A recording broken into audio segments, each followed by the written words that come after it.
सर्वोत्तम पुरस्कार प्राप्त संस्था ज्योती सहकारी पतसंस्था। ठेवी 425 कोटी, कर्ज 280 कोटी, गुंतवणूक 169 कोटी, एकूण व्यवसाय 705 कोटी। सोने तारण कर्ज, लॉकर सुविधा, मोबाईल बँकिंग सुविधा, सुलभ कर्ज वितरण, मोबाईल कलेक्शन आदी सुविधांसह विनम्र व तत्पर सेवा। महाराष्ट्रातील एक अग्रगण्य संस्था ज्योती सहकारी पतसंस्था कोपरगाव शहरालगत असलेल्या साई कॉर्नर येथे ट्रक आणि दुचाकीचा भीषण अपघात होऊन दुचाकी स्वाराचा जागीच दुर्दैवी मृत्यू झाला।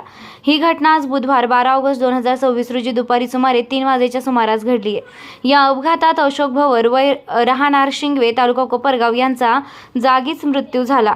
मिळालेल्या माहितीनुसार भवर हे मुलाच्या महाविद्यालयीन कामासाठी कोपरगाव येथे आले होते। महाविद्यालयीन काम आटोपून ते घरी शिंगवे येथे जात असताना हा भीषण अपघात झाला। अपघातानंतर ट्रक चालक ट्रक सोडून घटनास्थळावरून फरार झाला। घटनेची माहिती मिळताच कोपरगाव शहर पोलीस घटनास्थळी दाखल झाले असून पोलिसांकडून पुढील कार्यवाही सुरू आहे। या अपघातामुळे साई कॉर्नर परिसरात मोठी वाहतूक कोंडी झाली। काही काळ वाहनांच्या लांबच लांब रांगा लागल्या होत्या। दरम्यान मृतदेह अमित खोकले यांच्या रुग्णवाहिकेतून शवविच्छेदनासाठी ग्रामीण रुग्णालयात दाखल करण्यात आला आहे। फरार ट्रक चालकाचा शोध घेण्यासह अपघाताचा पुढील तपास कोपरगाव शहर पोलीस करत आहेत। दरम्यान यावेळी संतप्त नागरिकांनी काही काळ महामार्ग अडवत संताप व्यक्त केला आहे। शहर पोलिसांनी घटनास्थळी येत नागरिकांची समजूत काढत वाहतूक सुरळीत करण्याचा प्रयत्न करत आहेत। निर्भीड न्यूज, योगेश डोके, कोपरगाव।